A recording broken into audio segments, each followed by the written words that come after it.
Good morning, everybody. I said I forgot I was a swimmer. Whew. Probably that's what made me pretty tough, because swimming is such a great sport. But good morning. I'm going to read because I want to make sure I get everybody's name and say all the correct things right now. And then obviously I'll open up to questions afterwards. But it's so great to be with you today. I've been coaching, and I've been a head coach for 21 years, and this is my 4th season overall at the University of Georgia, which I'm very proud to be a part of. In terms of, he mentioned Andy Landers, and I played for Andy Landers, so I have much pride in the University of Georgia. I'm really, really excited about our team this year. We brought back our core from last year and added the number 5 ranked transfer portal and the number 18th ranked freshman class. We are the only team in the conference to have 2 SEC all-freshman team selections in Mia Woolfolk and Trinity Turner. Both of those players return along with Savannah Henderson and Maya Verse. During this era of revenue sharing, it is vital that we invest in women's basketball, not just only at the University of Georgia, but I think in the SEC. We need to keep the SEC very, very strong in women's basketball. When you look at what we did this offseason with our transfer portal and our freshmen and retainment of our players that are coming back, it's clear that the University of Georgia invested in women's basketball, and I want to thank President Moorhead, Josh Brooks, Doris Griffin for all of their support and their great outlook on women's basketball this year. We signed the ACC 6th Woman of the Year in Danny Carnegie, along with Riley Turkoff and Angelina Gonzalez, who both led their teams in scoring last year. So we have really signed 3 really prolific scorers, which we really needed. We added 2 outstanding post players in Vera I can't say her last name. Say it, Trey. Ohanawa, she's going to kill me. And Aisha Endor, which I call her Ice. When you talk about our 3 freshmen, Aubrey Beckham, Jocelyn Faison, and Zen Kraft, much like Trinity and Mia last year, they are talented, competitive, and fit our culture very well. Most of all, our entire team is together, and we have really, really phenomenal chemistry right now. And that really fits Coach Abe's culture with my phenomenal staff, who's been with me for over 43 years. I'm only 23, guys, not 43. But so we're really excited about that. And these players have really been a joy to coach this year. They make it a lot of fun. I love going into practice every day and seeing them. And obviously, you'll meet 3 of them, which have the best personalities on our team. So we're really excited. And I'm really excited to be the head coach at Georgia and coach this year. So if there's any questions. Thank you, Coach Abe. If you have a question, raise your hand. Kelly and Catherine can get a microphone to you. We're going to start right here in the front row, Coach. Yep.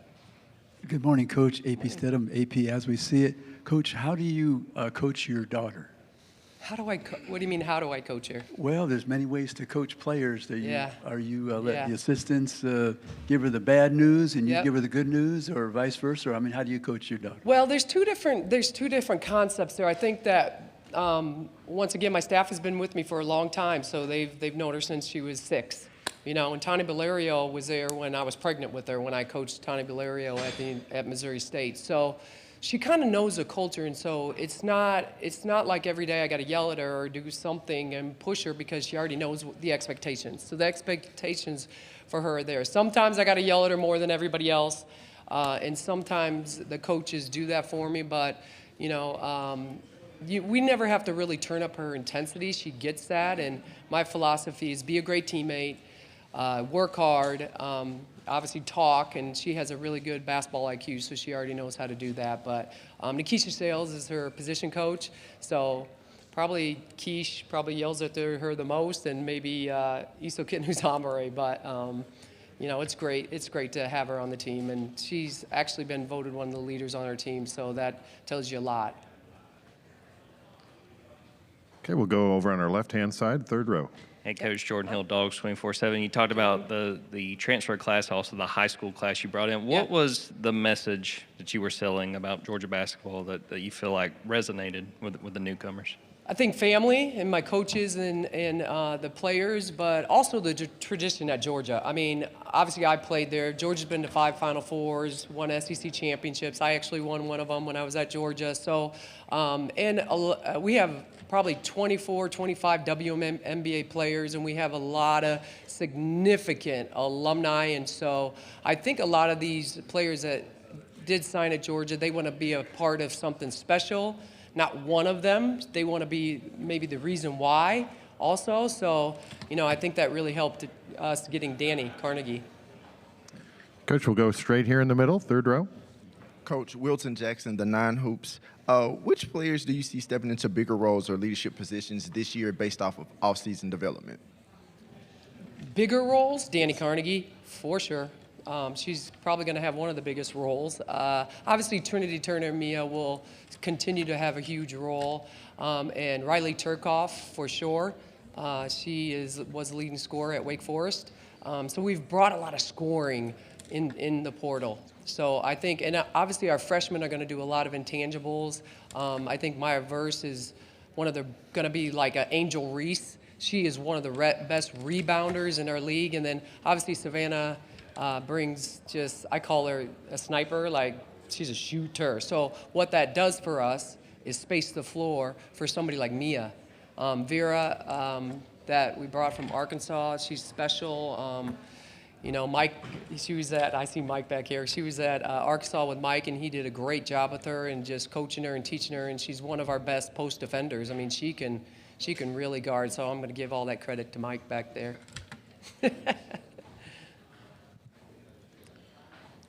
Okay, we have right here in the second row, Kevin. Hi, Coach. Kevin Skarbinski with the SEC blog. Yep. You said your chemistry is phenomenal right now. Yep. Give us some examples of that. What makes you say that? When I walk in the office, they're all laying on my couches and having fun, I walk into my administrator's office, and they're all sitting on the couch and laughing and having a good time. After practice, they stay at practice. You have a good culture when after practice it's really intense, and we've, got on them, and we're intense at practice, and they're all hanging out, and they're laughing at each other, and they're, that has a lot to do with my staff too, but they stay, and they want to be present and, have conversations with us. But I think the last thing is I sit in my office, and I have a big window that kind of goes to the parking garage, and they literally all walk together. Like it's a big group, and I'll call one of them. I'm like, okay, can you look both ways before you get hit by a car? Number one. Number two is, where are you guys going? They're gonna, we're going out to eat. We're going to this favorite restaurant or that favorite restaurant. And so before, we had to kind of build that, and we had to do a lot of team bonding stuff to make them do that. And I've done that in every program I've rebuilt or reloaded. But now it's just like we don't have to do that anymore, So that's what I mean by the team chemistry. If you have that on your team, that's 50% of your success. Really, it is.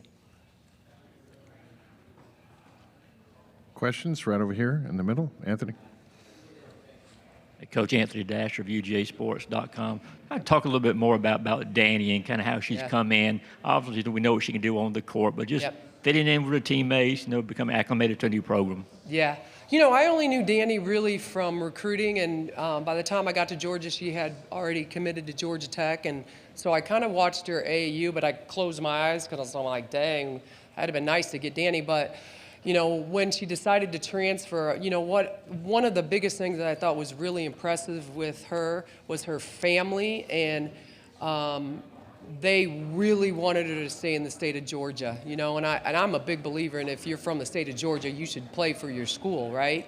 I knew she was a great scorer, but what I've seen about Danny is I did not know she had that huge basketball IQ, huge, and the way she passes, because at Georgia Tech she was more of a scorer and off guard, but we've kind of put her with the ball in her hands, along with Trinity and Angelina Gonzalez. And when Danny's coming down the floor, her passing ability her vision is amazing. I've had to tell our post players, please get your hands ready.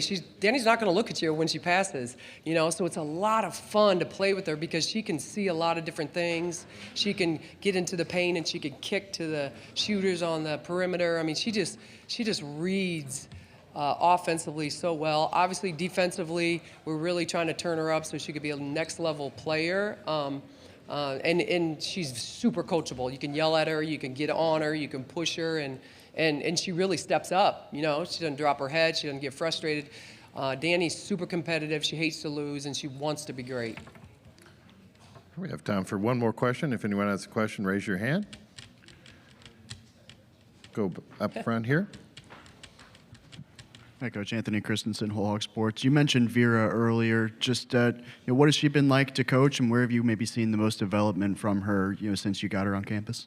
Yeah, I mean, I love Vera so much.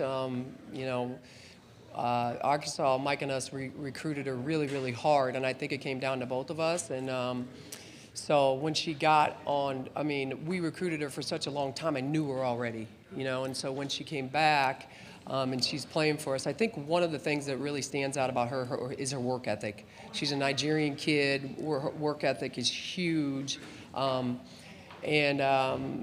She's like a sponge. She really wants to learn. So, like, say we teach her something in practice.